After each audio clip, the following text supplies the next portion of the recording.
మహాపరిశుద్ధమైన దేవ స్తోత్రం ప్రభా, దయమైన కరుణమైన నీకే స్తుతులు స్తోత్రం ప్రభా. అయ్యా నా తండ్రి ఇదిగో ప్రభా నాయన 7 మాటలు 7 బిడ్డలు పలుకుచుండగా నాయన నోటికి కూరగా ఉంది, మీరే హాల్లో ఉంది నాయన. నా తండ్రి మంచి వాక్యము నా తండ్రి బిడ్డలకి ఇచ్చే బాధ్యత దయచేయండి నాయన. మంచి తెలివితేటలు జ్ఞానాన్ని దయచేస్తారు. నా ప్రభువు ప్రియకుమారుడైన యేసు నామమున మీకు వినయపూర్వకం అడుగుతున్నాను ప్రభా, ఆమేన్.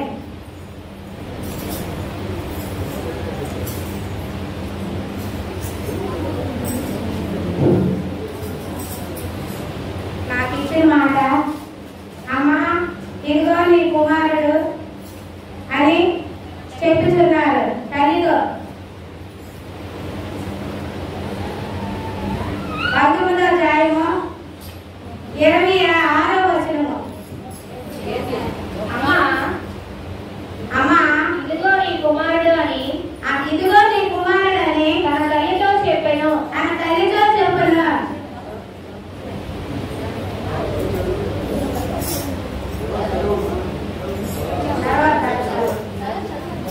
తరువాత శిష్యుని చూసి ఇదిగో నీ తల్లి అని చెప్పాను.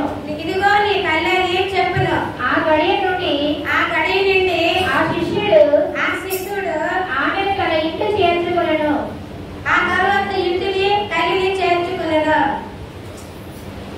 ఇప్పుడు తల్లి ఎంతో కష్టపడి బిడ్డని కన్నది, ఎంతో కష్టపడి ఎన్నో మాటలు పడి మనం మేము నాటి చేస్తాం కదా.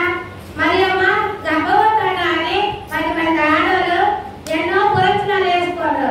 అలాంటిది మనం మనుషులు కాబట్టి ఎవరినైనా దూషిస్తాము, అనుమానిస్తాము, ఎన్నో అపనిందలు ఇస్తాము. కానీ తల్లి చాలా పరిశుద్ధాత్మగా పురుషులు ఎరగకుండా, ఏ పాపం ఎరగకుండా తలుపు చాటు నుండి ఆయన తుడుచుకొని 10 పాటలు ముగించుకొని పాటలు పాడి వాక్యం చెప్పుకొని ఎప్పుడూ అందించము ప్రభా ప్రభా అని ఏడుకొని ఆ భయభక్తులు కలిగిన మరియమ్మకి ఎన్ని అపనిందలు.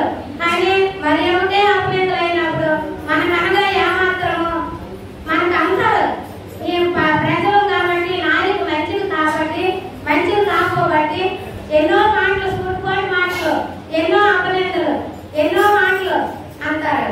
కానీ తల్లి దగ్గర 30 సంవత్సరాలు తల్లిదండ్రి కాడ ఒంటరిగా పని చేసి 30 సంవత్సరాలు ఒంటరిగా పని చేసి తల్లి కాడ తండ్రి కాడ ఆ 30వ సంవత్సరం వచ్చేసరికి నా ప్రభు లేనులకు పాలించాడు, లేనులకు చేయించారు, పుష్పంగాన్ని బాగు చేశారు. చచ్చిపోయిన లాజరు, తులు కప్పు కొట్టిన లాజరు, పురుగులు పెట్టిన లాజర్ని మార్తా మరియమ్మ ప్రభా నా తమ్ముడు చనిపోయాడు, మాకేమో దిక్కుమాల పక్షులు, మాకు దిక్కు లేని వాళ్ళము, మమ్మల్ని రక్షించు ప్రభా, నా తమ్ముడిని రక్షించు ప్రభా, మాకు ఏ ఆధారం లేదని అయితే మార్తా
అని మిమ్మల్ని బతిమాలుకుంటున్నానమ్మా.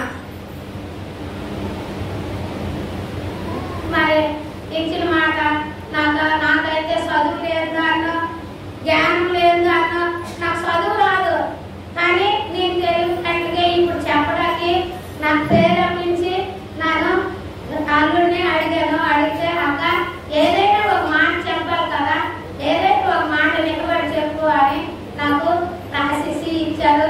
అది నా మనవలు నాకు నేర్పారు. నేర్పితే నేను నేర్చుకొని ఈ ఒక మాట చెప్పాను.